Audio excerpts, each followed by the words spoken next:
Welcome to Rock Solid Productions, where in this episode we are going to show you the mClassic from Marseille and see whether or not it really makes a difference on modern and retro gaming consoles. Stay tuned.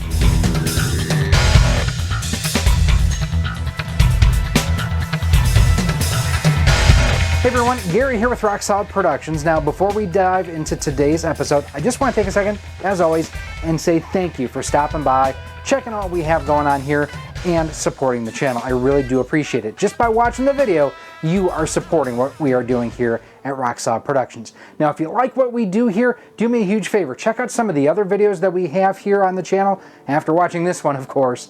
And if you really like what you see, do me a huge favor. Hit that subscribe button and that bell notification. That way, each and every time we upload new content, you are kept the most up to date. And what I want to know from you here today, what is your favorite bad game? I've got Superman 64 playing behind me, and it is notoriously bad. But when I called it notoriously bad recently, a number of people are like, I love that game. I played it a little bit. I'm not a fan. My favorite bad games, well, I like the Madden series. I like the NASCAR Heat series, which a lot of people don't. I'm trying to think of a bad game genre that I like that other people don't. I'll come up with something before the end of this episode. So at the last time that I was able to attend the Portland Retro Gaming Expo in 2019, I saw one of these and I knew I had to have them. This is the mClassic from Marseille, and if that sounds familiar, it is the same group that bring the mCable to market as well.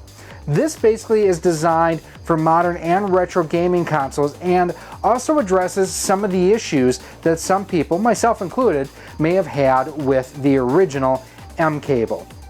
So what we're going to do with this, we're going to take it out of the box, we're going to test it out, and we're going to check and see exactly how it looks and plays compared to just straight pass-through. Now, one thing of note, I did purchase this myself, but you can get them through CastlemaniaGames.com. That being said, let's hit the bench. So here is the mClassic on the bench. Better graphics, better pixels, better gameplay, a game console graphics processor, and there's the Marseille logo in the lower right hand corner. The basic thought process behind the mClassic is that it's an upgrade to a graphics card or a pseudo graphics card for modern and retro systems. So as you can see here, PC gamers are able to upgrade their graphics card where console gamers have been limited and locked by hardware. Not anymore. The mClassic is here to be the world's first add-on graphics processor for video game consoles. Yes, you read that right. The mClassic is like having a new graphics card without the hassle of modifying your game console.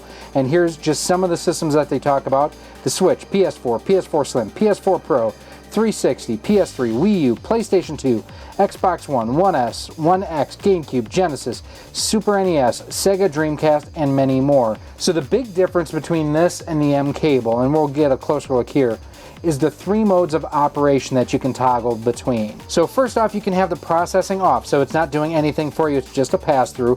Processing on will give you upscaling, anti-aliasing, and sharpness on, and retro mode is optimized for retro style games. Let's open this up. Now, inside the box, you also get a little pigtail if you need it.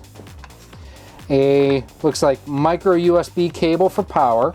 And then here is the dongle itself. I never noticed this before. It's an M.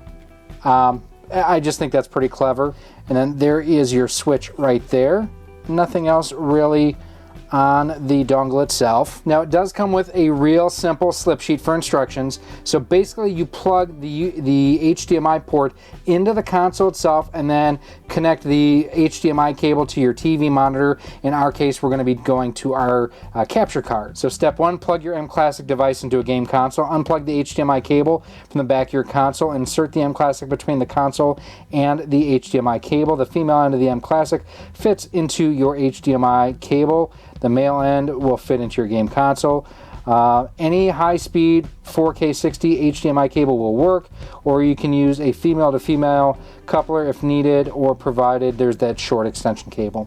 And then you just power it up, and then they have their website down below. Now, one thing, I have talked to them about this quite a bit.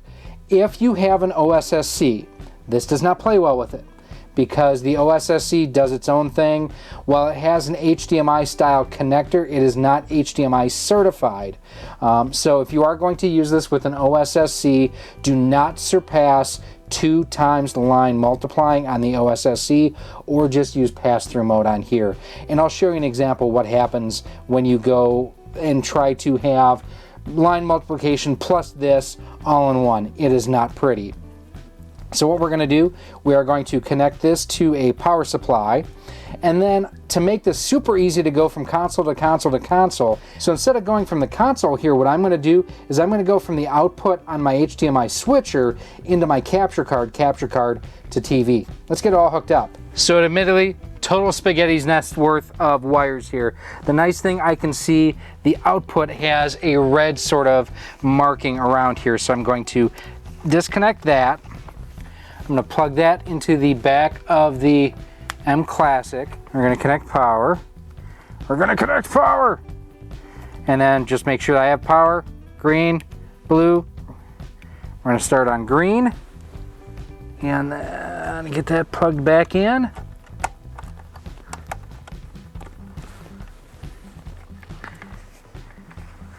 I'm going to pull this a little bit more forward so I can access it to switch the game modes as need be.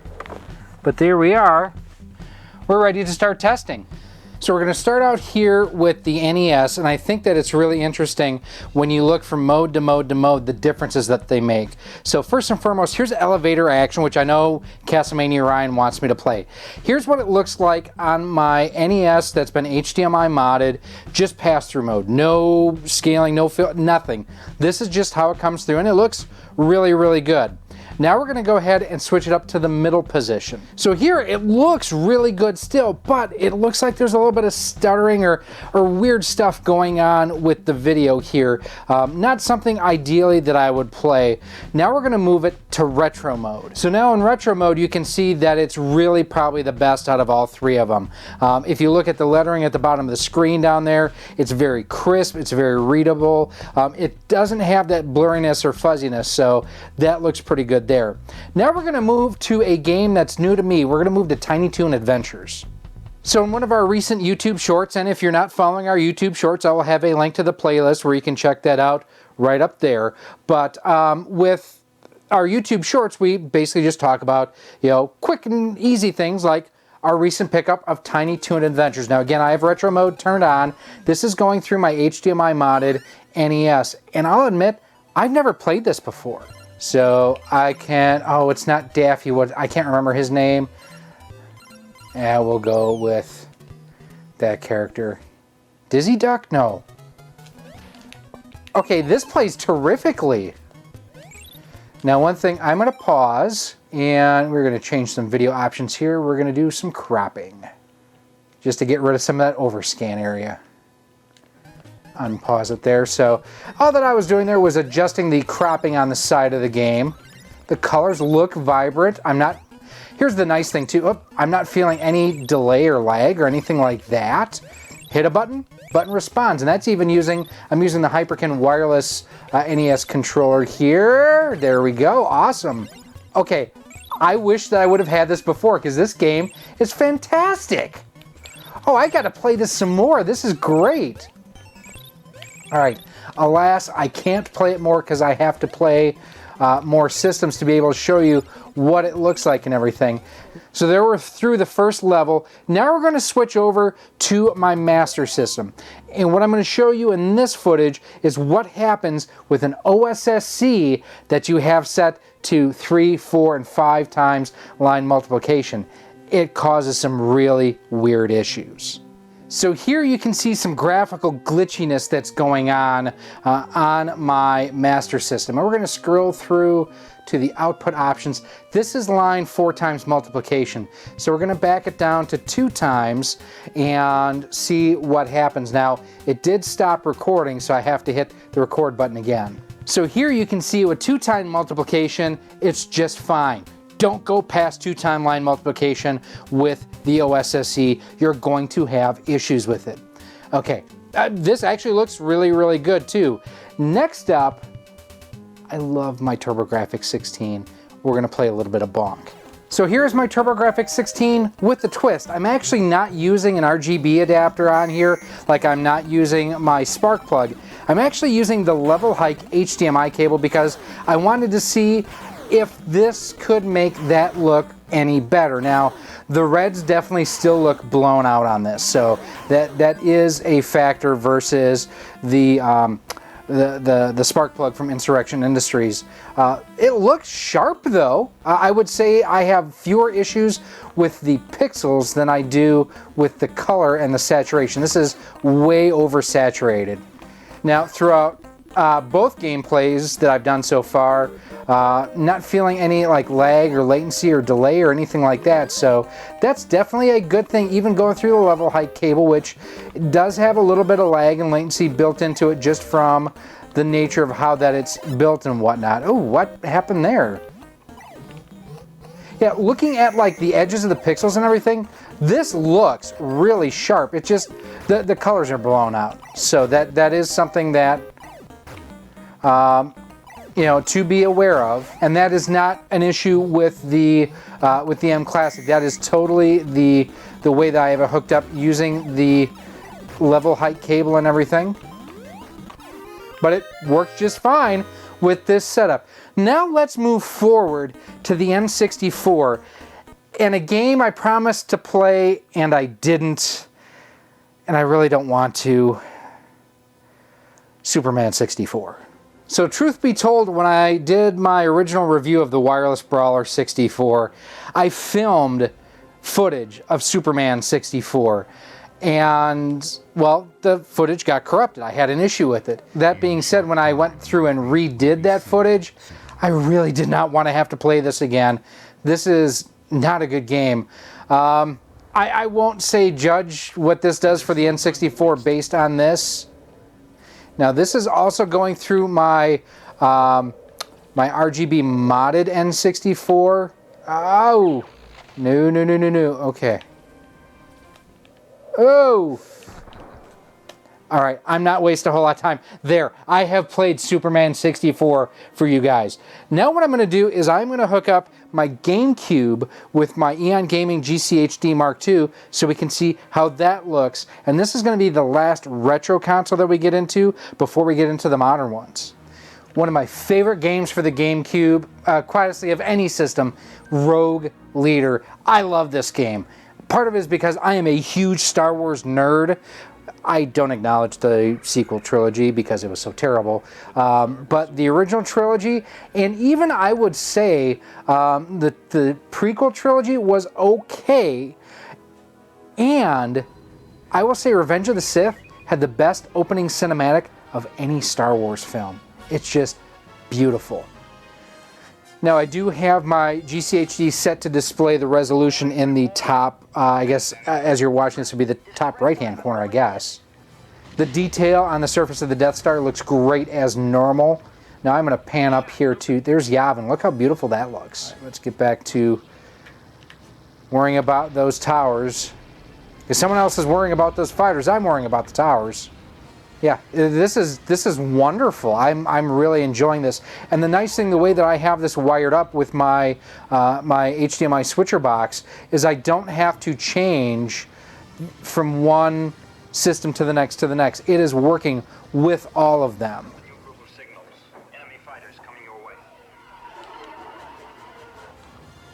All right, this is wonderful on the GameCube. Alrighty guys, you're going to be so jealous because I'm going to play the next new hot release for the Switch right now on the original platform it was on, the Wii U. I still think it's funny that it looks like they forgot to put in the background layer in Photoshop on the splash screen here. I think that's just hilarious. Now I am using my Wii U Pro controller. Super Mario 3D World! Man, I forget how good the games on the Wii U look, and this looks like just beautiful.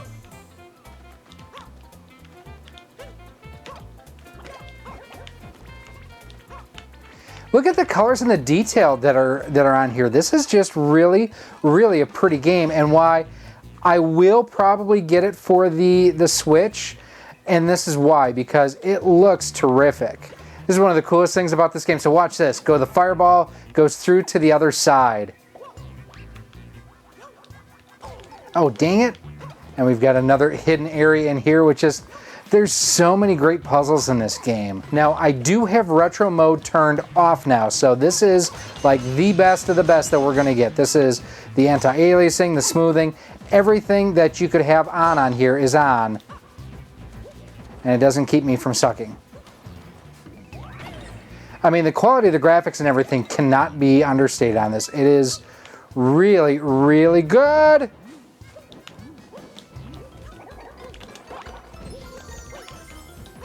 There we go. I mean, this looks, I would dare say it looks better than the Switch. I can't say that. I can say that this looks really phenomenal, however. If you have never played this before on the Wii U, I highly recommend when it comes out to the Switch, get it. I mean, even just puzzles like that, like going through different tubes and whatnot in different orders.